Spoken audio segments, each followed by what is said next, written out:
distinguished members of the UN General Assembly, the members of the UN Security Council, the Secretary General of the UN, international community, international human rights organizations, fellow Southern Cameroonians,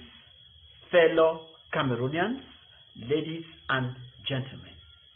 Article 114 of the Bill on Family Code, presently pending before the Senate in Cameroon, states that to be a Cameroonian, a citizen must either originate from the Republic of Cameroon, which attained its independence on the 1st of January 1960, or originate from the Southern Cameroons, which obtained its independence on the 1st of October 1961. Since 1961, Southern Cameroons and the Republic of Cameroon have been living together in a union about which nobody has ever cared to produce the legal foundation. In 1984, the Republic of Cameroon transformed the Southern Cameroons, which had the status of a federated state, into two provinces, Northwest and Southwest, which today are termed regions. In 2016, a civil war erupted between restoration forces in Southern Cameroon, controlled and funded by an interim government of Southern Cameroon in the diaspora and powerful Southern Cameroonian warlords in the diaspora, and the Cameroon Regular Army, which claimed to be enforcing Cameroon's sovereignty, as Cameroon is one and indivisible. The restoration forces claim to be fighting to restore the statehood of Southern Cameroon.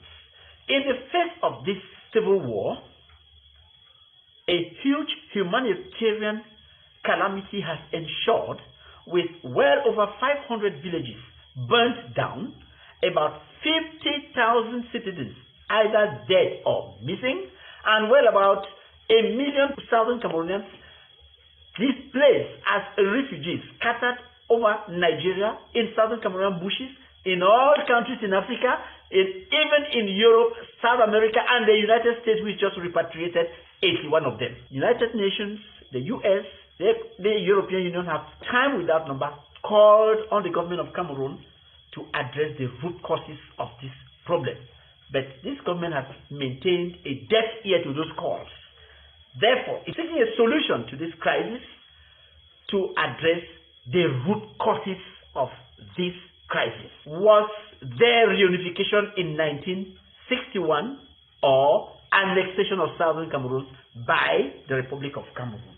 After the 1961 11 February plebiscite, the United Nations General Assembly organized an independence vote for Southern Cameroon, wherein Article 2B recognized the independence of Southern Cameroon by joining the Republic of Cameroon.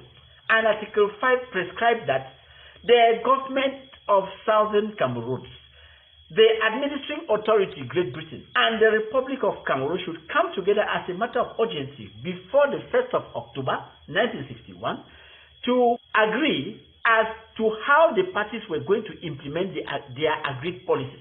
The Republic of Cameroon, which never intended to sign any union treaty, instead invited the government of Southern Cameroon, led by Dr. John Foncha, to a constitutional conference in Fumban, where President Ashuu asked Foncha to sign a draft federal constitution, which Foncha refused to sign and took it on consultation to the British, who called on Ashuu to convene another meeting in Yaoundé.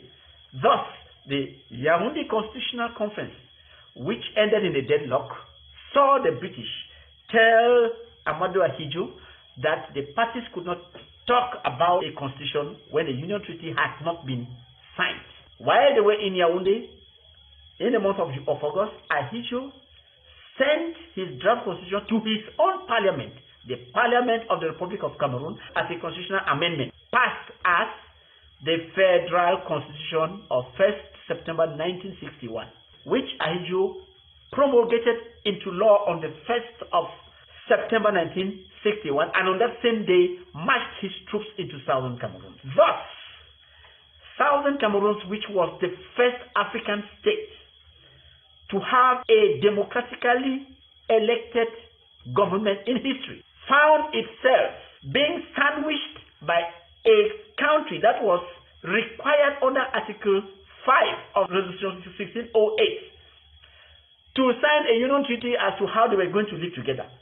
Southern Cameroon found itself being downgraded by that country and put inside that country's constitution as a mere territory without a say, government, any institution. This is how Southern Cameroon found itself in the 1961 Federal Constitution, where Article 1 says that the Federal Republic of Cameroon shall be formed from the 1st of October 1961 by the Territorial Republic of Cameroon and the territory of Cameroon Meridional, formerly under British trusteeship.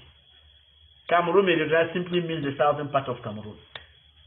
You can see that this is a situation where one country, which was supposed to have an equal status with the other, decides to swallow up the other. The problem, therefore, is whether in 1961 there was reunification or annexation. As international law, this is a clear case of annexation.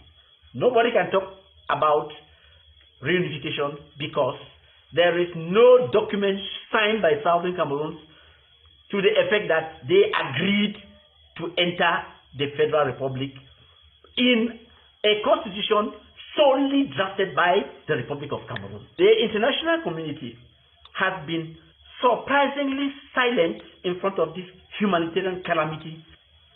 So while the government of Cameroon and the restoration forces are trading responsibility, the situation on ground zero worsens daily. Last time it was Ngabu massacre claimed by the government. Today it is the Kumba massacre where 8 school children have been murdered in cold blood. This situation must end. We cannot continue to tolerate this. Now, consideration: the Republic of Cameroon recognizes the independence of Southern Cameroon as just said. The second is that as a member state of the African Union, the Republic of Cameroon is bound by the Constitutive Act of the African Union, which states in Article 4b that all member countries recognize that their borders are those obtained upon independence.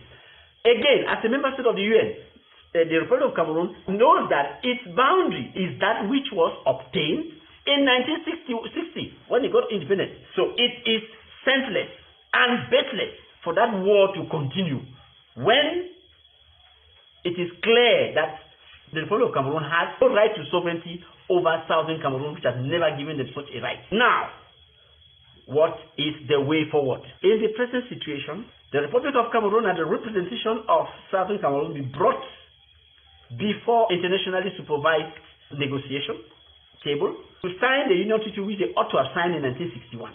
Failing which, the UN should organize a referendum in Southern Cameroon for the people to determine their future.